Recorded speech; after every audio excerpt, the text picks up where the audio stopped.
নমস্কার বন্ধুরা, আমি আমার ইউটিউব চ্যানেল কখন স্বপ্নতে আজকে আবার চলে এসেছি আমার রেসিপি ঝুলি থেকে একটা রেসিপি নিয়ে। আশা করি আপনারা সকলে ভালো আছেন, সুস্থ আছেন। আজকে আমি আপনাদেরকে দেখাবো আমের মালপোয়া। তো তার জন্য আমি এই বাটিটা দেখুন 2 বাটি ময়দা নিয়েছি, এই 1 বাটি আর এখানে 1 বাটি ময়দা নিয়েছি। আর এখানে নিয়ে নেব সুজি। আমি এক বাটি সুজি নিয়ে নেব।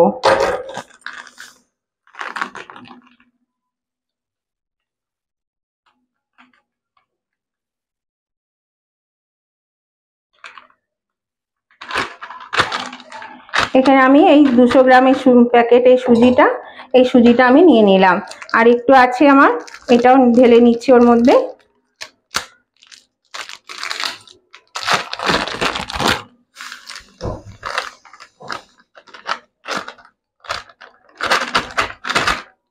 এই 1 বাটি মতো সুজি নিয়ে নিলাম। এখানে দিয়ে দেব সামান্য একটু নুন। একটু নুন তো দিতেই হবে, একটু নুন দিয়ে দিলাম। আচ্ছা, প্রথমে আমি এর মধ্যে দিয়ে দিচ্ছি, এখানে একটু পরিমাণ মতো দুধ নিয়েছি। দুধটা ঠান্ডা ছিল সেই জন্য একটু গরম করে নিয়েছি, হালকা দুধটা আমি দিয়ে দিলাম। এবার আমি এটা দিয়ে ভালো করে ফেটিয়ে নেব। আরো জল লাগবে,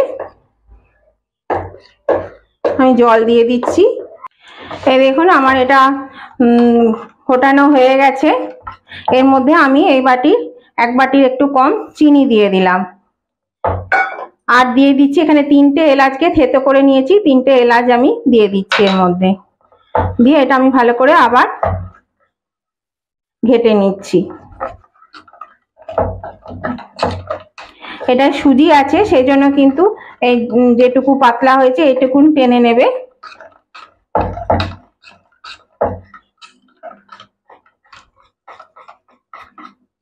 এটা আমি এখন 1-2 ঘন্টার জন্য ঢাকা দিয়ে রেখে দেব। আর যেটা লাগবে আম, তার জন্য আমি এখানে 2টো আম নিয়েছি। আম দুটো ভালো করে ধুয়ে নিয়েছি। তো এই আম দুটো আমি কেটে নেব।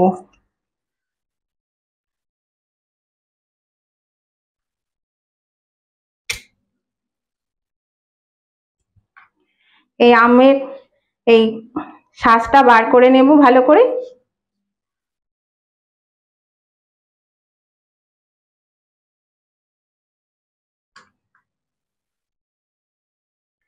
এভাবে আমি আমের শাঁসটা বার করে নিয়ে আমি একটু মিক্সিতে পেস্ট করে নেব। তাহলে চলুন আমি এটা বার করে মিক্সিতে পেস্ট করে আনি।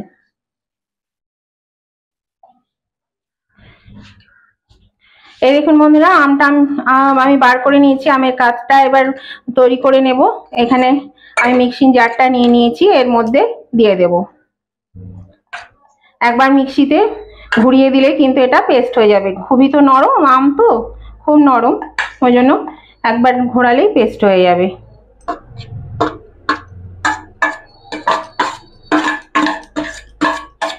তাহলে চলুন এটা আমি পেস্ট করে নিয়ে আসি।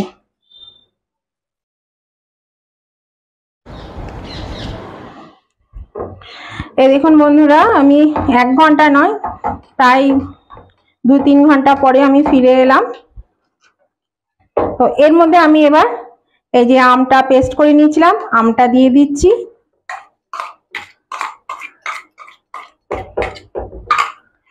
আমটা দিয়ে আগে একটু ভালো করে ঘেটে নেব।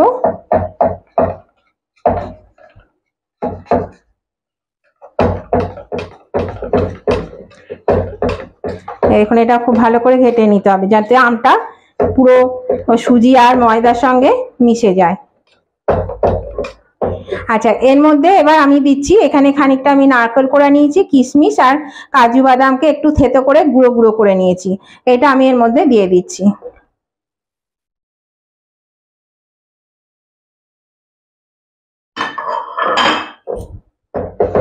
এটা দিয়েও আমি ভালো করে এবার মিশিয়ে নেব। আর আজকের এই মালপোয়াটা জন্মাষ্টমীর স্পেশাল মালপোয়া, আমের মালপোয়া। জন্মাষ্টমী পুজো অনেকেই বাড়িতে করে থাকেন, অনেকের বাড়িতেই গোপাল আছে। তো জন্মাষ্টমীতে অনেকেই পুজো করে থাকেন, তো এই জন্মাষ্টমীর স্পেশাল হিসেবে এই মালপোয়াটা রাখতে পারেন গোপুর ভোগ হিসাবে। এটা খুব ভালো করে কিন্তু ফেটিয়ে নিতে হবে।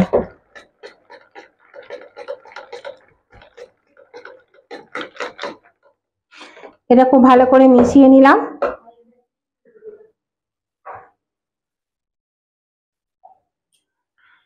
এর মধ্যে বন্ধুরা আমি একটু খাবার সোডা দিয়ে দেব, এই যে 1 চিমটি মতো। এটা দিয়ে খুব ভালো করে আবার ফেটিয়ে নেব। আর এই ব্যাটারটা একটু ভালো করে ফেটিয়ে নিতে হবে, তা না হলে কিন্তু ভালো ফুলবে না, নরম হবে না। এইভাবে আমি ফেটিয়ে নিলাম। ব্যাটারটা আমি দেখাচ্ছি আপনাদেরকে, এইরকম হয়েছে। তো চলুন এবার আমি আগে শিরাটা তৈরি করে নিই। ওর মধ্যে আমি এই বাটির 1 বাটির একটু কম চিনি দিয়ে দিলাম, আর আমি এই বাটি মেপে 2 বাটি জল দিয়ে দেব। আমি একটু পাতলা পাতলা করব, সেই জন্য কিন্তু আমি ভর্তি ভর্তি 2 বাটি জল দিয়ে দিচ্ছি। আপনারা যদি শিরাটা একটু ঘন খেতে চান তাহলে কিন্তু জলটা একটু কম দেবেন। তো এবার এটা ফুটবে, আর আমি এটা পাশের গ্যাসে বসিয়ে দিচ্ছি।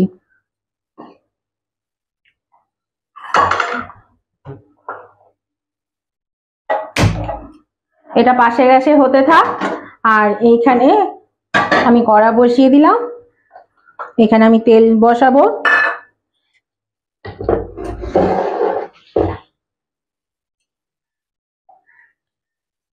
এই কড়াইয়ের মধ্যে আমি তেল দিয়ে দিচ্ছি, সাদা তেল একটু বেশি করে দিয়ে দিলাম। তেলটা গরম হোক।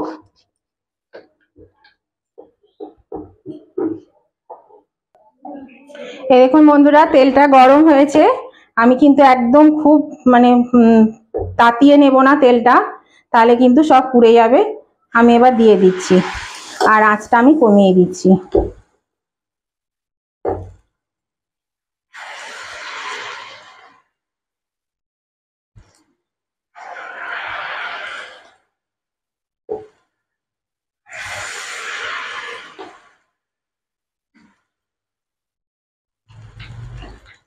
এই দেখুন,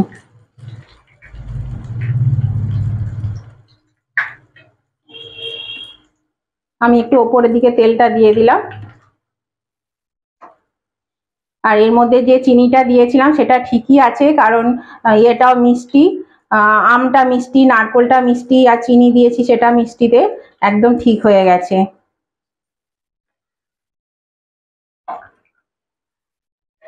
দেখুন ফুলেছে, দেখুন কি সুন্দর।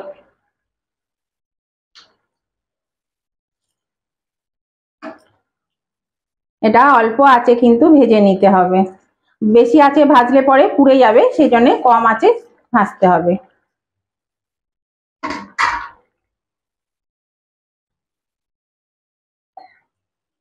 এই দেখুন বন্ধুরা, এটা ভাজা হয়ে গেছে, একটা কালার এসে গেছে সুন্দর ভাজা। এটা আমি এবার তুলে দিচ্ছি।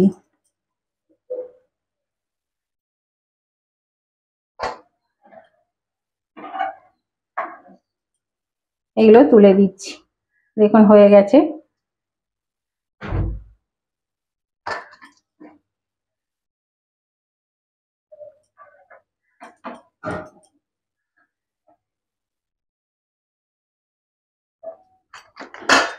আবার আমি এর মধ্যে দিয়ে দিচ্ছি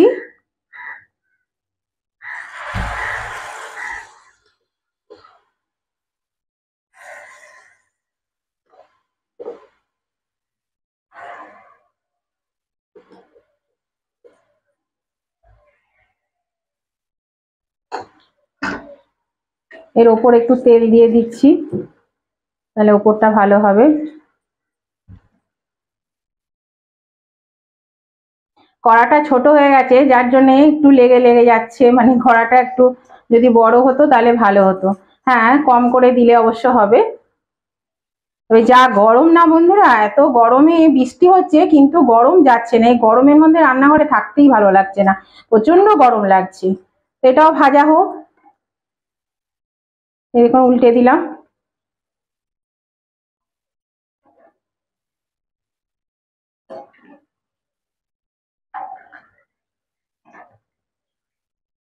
ফুলেছে ভালো, এটাও আস্তে আস্তে হোক। এরকম বন্ধুরা এটাও হয়ে গেছে, এগুলো আমি তুলে নিচ্ছি এবার। আর নতুন বন্ধু যারা এখনো আমার চ্যানেলটা সাবস্ক্রাইব করেনি অথচ আমার ভিডিওগুলো দেখেন, তাদেরকে আমি বারবার অনুরোধ করছি অবশ্যই কিন্তু এবার আমার চ্যানেলটা সাবস্ক্রাইব করে আমার পাশে থাকুন। আর পাশে থাকা বেলটা অবশ্যই ক্লিক করে দিন, যাতে আমি আমার ভিডিও আপলোড করার সাথে সাথে পাশে থাকা বেলটাকে ক্লিক করে দিলে নোটিফিকেশন সাথে সাথে পেয়ে যাবেন। তাহলে আমার সমস্ত ভিডিওগুলো আপনারা দেখতে পাবেন।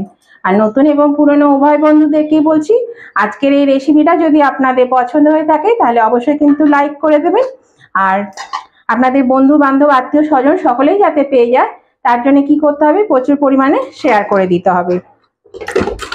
আর আজকের রেসিপিটা আপনাদের কেমন লেগেছে সেটা জানাতে কিন্তু কমেন্ট করতে একদম ভুলবেন না, অবশ্যই কিন্তু কমেন্ট করে জানিয়ে দেবেন কেমন লাগলো।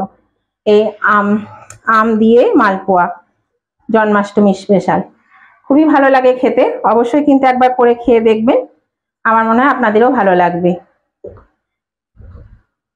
আর একটা কথা বলি বন্ধুরা, বারবার আমাদের কারেন্ট চলে যাওয়াতে আমার ভিডিওটা একটু স্কিপ করে গেছিল, তার জন্য আমি মৌরি দেওয়াটা দেখাতে পারিনি। এখানে কিন্তু একটু মৌরি দিয়ে দিতে হবে ব্যাটারটার মধ্যে, মৌরি দিলে কিন্তু খেতে ভালো লাগে মালপোয়া। সে ওই সময় আমার মানে কারেন্ট চলে গেছে, অনেকক্ষণ ধরে কারেন্ট ছিল না, যার জন্য আমি তাড়াতাড়ি করতেও পারিনি। তো কিছু মনে করবেন না, ওই জায়গাটা স্কিপ করে গেছে।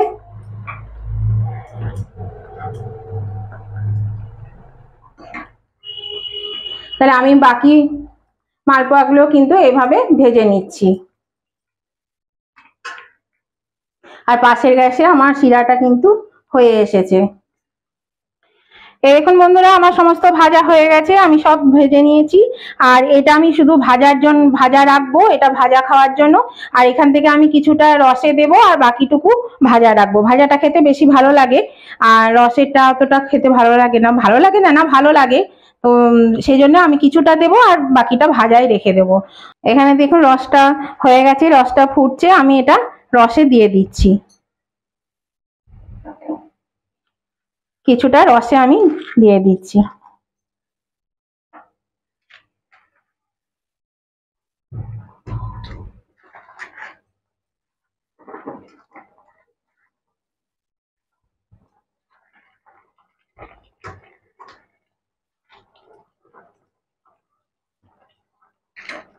আমি এটা রসে দিয়ে দিলাম।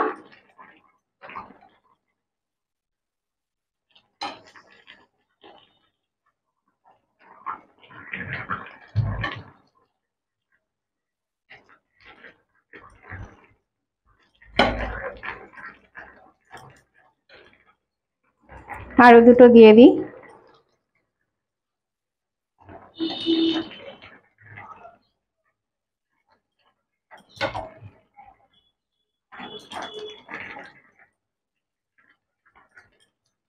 এইভাবে করবেন, খেতে কিন্তু খুব ভালো লাগে। আর জন্মাষ্টমীর দিনে এরকম ভাবে গোপু সোনাকে আমাদের আমের মালপোয়া করে খাওয়াতে পারেন, বেশ ভালো লাগবে খাওয়ালে।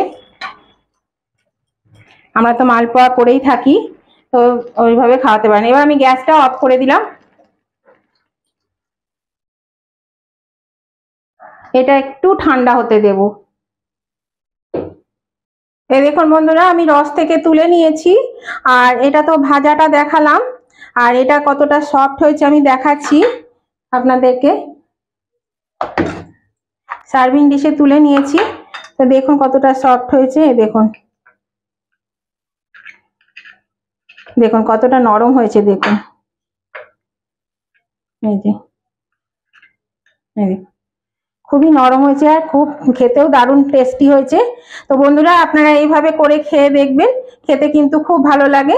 এই দেখুন কেমন মানে এত নরম হয়েছে, মানে তোলাই যাচ্ছে না, ভীষণ নরম হয়েছে, দারুণ নরম হয়েছে। আপনারা এইভাবে করে খেয়ে দেখবেন, খুবই ভালো লাগে খেতে। আর জন্মাষ্টমীতে তো করতেই পারেন। তো নতুন বন্ধু যদি এখনো সাবস্ক্রাইব করে না থাকেন আর দেখতে দেখতে যদি লাইক করতে ভুলে গেছেন, তাহলে কিন্তু অবশ্যই আপনারা সকলেই একটা টুক করে লাইক বাটনটা টিপে দেবেন, তাহলে কিন্তু লাইক হয়ে যাবে। আর এই রেসিপিটা আজকে কেমন লেগেছে, আপনাদের পছন্দ হয়েছে কিনা, তার জন্য কিন্তু সকল বন্ধুদেরকেই বলছি অবশ্যই লাইক শেয়ার কমেন্ট করে দেবেন। আর কমেন্ট করতে তো ভুলবেন না, কেমন হয়েছে এটা জানানোর জন্য অবশ্যই কমেন্ট করে দেবেন। আর নতুন বন্ধুরা অবশ্যই সাবস্ক্রাইব করে আমার পাশে থাকবেন, আর পাশে থাকা বেলটা অবশ্যই ক্লিক করে দেবেন। আমি আবার নতুন ধরনের ভিডিও নিয়ে আপনাদের কাছে চলে আসবো।